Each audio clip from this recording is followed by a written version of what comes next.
cannot believe what Islam says in America. I will give you an example, and I will give you something to think about. You cannot believe what a minority in Islam in America, Muslims are a minority. Listen very carefully. You cannot believe what a minority says as long as it's still a minority. You can only believe what the minority does when it becomes the majority. How does it then treat the minorities under them? And when we look at Islam, see what they do. You see what they do to women, you see what they do to Christians. In order to get a good picture of Islam, we can't look at America. In order to get an accurate picture of Islam, we must look at, let's say, Saudi Arabia. So Saudi Arabia is the heart of Islam. Saudi Arabia is the birthplace of Islam. Saudi Arabia is the beginning of Islam. So what does Islam look like? But not in America. They're fooling us. They're like the politicians that lie to us. They say job program, job program, job program. Lies. Well, what we have to look at is Saudi Arabia. Saudi Arabia is the birthplace, the home of Islam. Saudi Arabia, 15 of the 19 hijackers were Saudis. Well, what about women's rights? In Saudi Arabia, women may neither vote or run for public elections. Well, women are treated according to the Quran like animals.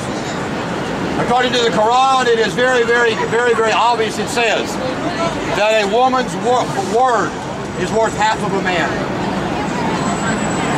Women in Saudi Arabia may neither vote nor run for national elections. Where's the women? Well, where are the women's rights groups? Where are the women around the world who are standing up for women that are being oppressed, murdered, killed in Islamic-dominated countries? In Northern Africa, where Islam is, they have a thing they call circumcision. Circumcision is when they take young girls, they take them into a village next to their village, and they remove and cut out their sex organs. Where are the women's rights groups? Women in Saudi Arabia have limited rights without permission. You have to get permission from me. How you like that? How you like that, all you modern, hip, cool women? Well, you have to get permission from me. So Saudi Arabia, it says. It says here, Saudi women have limited rights, limited freedoms, without permission from a male guardian. They may not travel, get an education, or work. That's your free Islam. That's your religion of peace and harmony, promoting civil rights and human rights. Without a permission from a male guardian or her husband or some other male guardian, she cannot travel. She cannot work, and she cannot get an education. And regardless of permission, she is not allowed to drive a car. This is the true face of Islam. And see, we all know, we all to a certain extent have 2 or 3 faces. Our government has 2 or 3 faces. Islam has a face that it gives us here in America. That is the American face. That is the happy face. That is the face of freedom, peace, harmony, women's rights. When you actually really look, it's not the true face of Islam. Regardless of permission, they are not allowed to drive or mix with men. Are you mixing with men? You're mixing. You're mixing. Quit mixing. Y'all mixing. You're not allowed to mix with men. You're not allowed to drive a car. Or to leave your home without covering yourself looking like Darth Vader. A Muslim man can have 4 wives. He can divorce his wife if he wants to by saying, I divorce you, I divorce you, I divorce you. A Muslim woman must go to court. No matter what the reason is. Her husband beats her, which is common in Islam. It's common. Look on the internet. Islam will give you instructions on how to beat your wife. According to the Quran 4:34, it's allowed. Look on the internet. Look on YouTube. Well, right there will be plenty of examples of good Muslim men who will teach you how to beat your wife. That is the true nature of Islam. Women in Islam are still being stoned. I believe just a few days ago, several homosexuals were hung. Islam is not a religion of peace. Don't buy it. Check it out yourself. Look at it. Look what is going on in Europe. As I said, I spent 30 years in Europe as a missionary. I saw the lie. I saw the nice, peaceful Muslim who, as they gain in numbers, look historically, as they gain in numbers, 1%, 2%, 3%, as they get to around 4%, they start to institute and push Sharia. Anyone and everyone who is in our country legally is welcome. What is not welcome in our country is Sharia. People who come here must honor and obey and submit to the Constitution of the United States. And as I close, let us remember 9/11. Let us remember who did it. Let us remember the radical element of Islam. And let us not only remember the victims of 9/11. That was a terrible thing that will be honored tomorrow. But let us remember the true heroes of 9/11. But let us remember the 23. Thank you, sir. The 23 police officers of New York City who died. They were not victims. They were people who went into battle. They were the people who put their life on the line. They were the people who did it so that people could possibly live. Let us not only remember the 3,000 who died, the 3,000 who were victims. Let us remember the 23. Let us remember the 343 from the New York Fire Department. And let us remember the 37 from the New York and New Jersey Port Authorities. These people, not the victims, these people are the true heroes.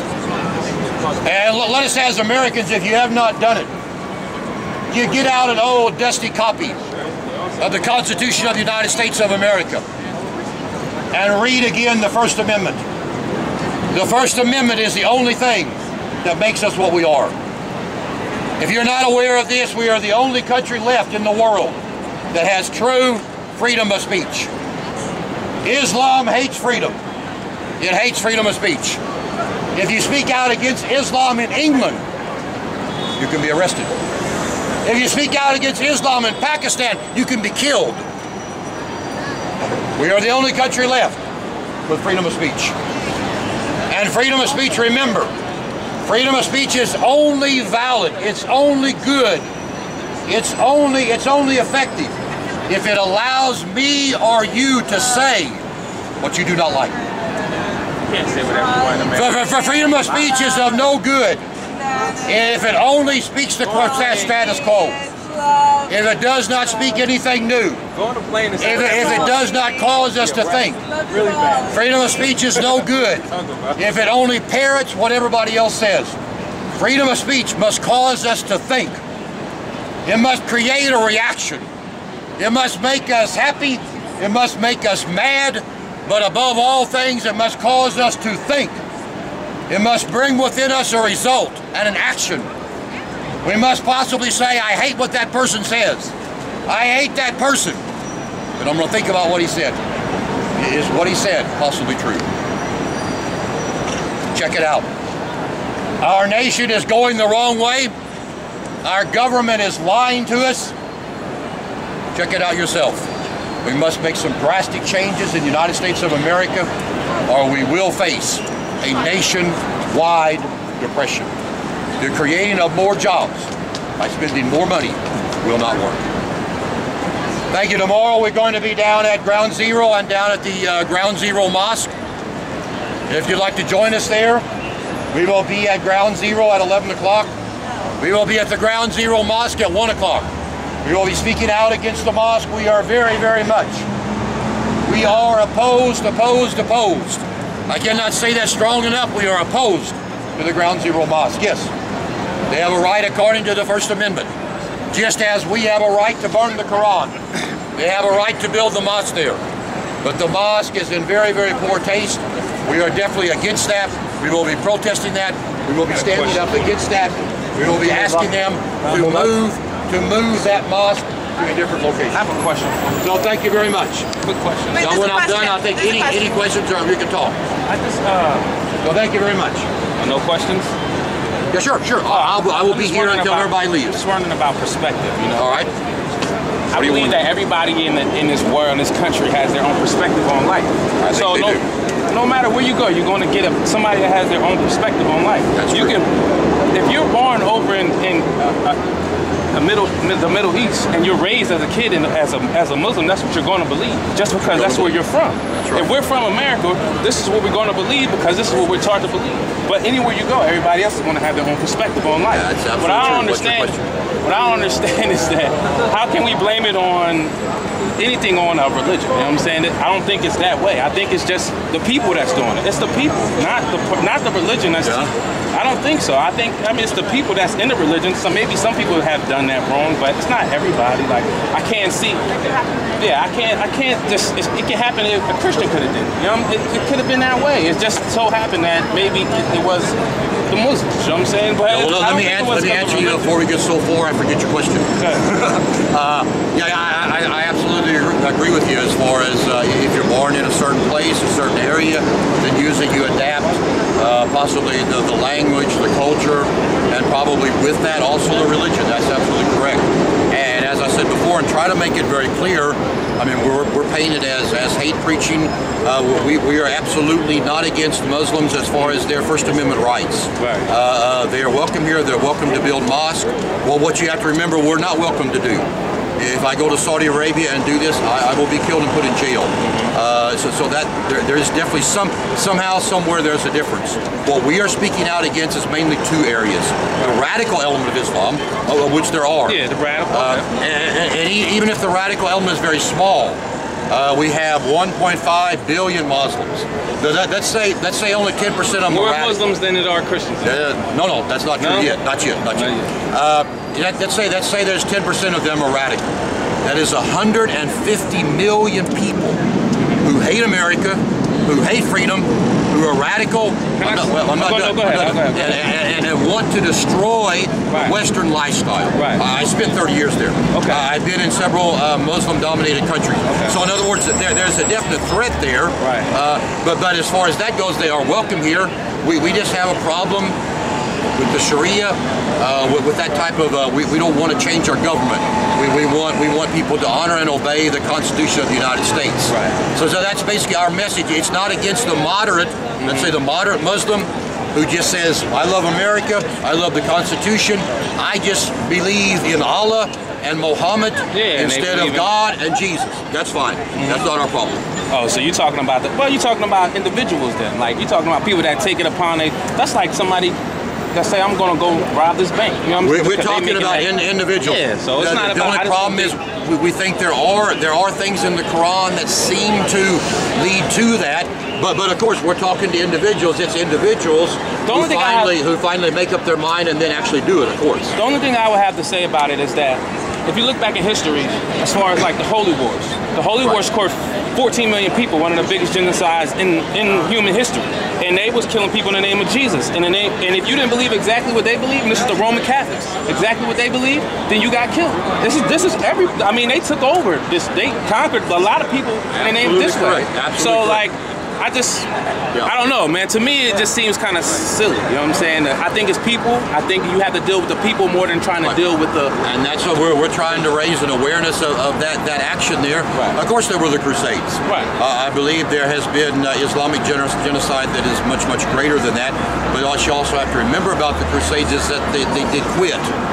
And then after they conquered, though, and it's still prevalent now. And they don't really continue now. And of course, we as Christians, we realize that was actually wrong, that it wasn't right, and we don't condone that. But a lot of people don't understand that's how Christianity actually spread. But actually, the radical element of Islam, they're still pushing that today. Right. That would be like if we are still pushing the conquering of nations or the converting of people through violence. There's an element anyway that still promotes that today. Right. And that's sort of the problem. Yeah, all through history, mistakes have been made. Of course. Exactly. I just think that. No, that's okay. That's fine. That's fine. But it was good talking to you, man. Thank you. Can you just succinctly put why you're here for the 10-year anniversary? What's important for you to come to New York?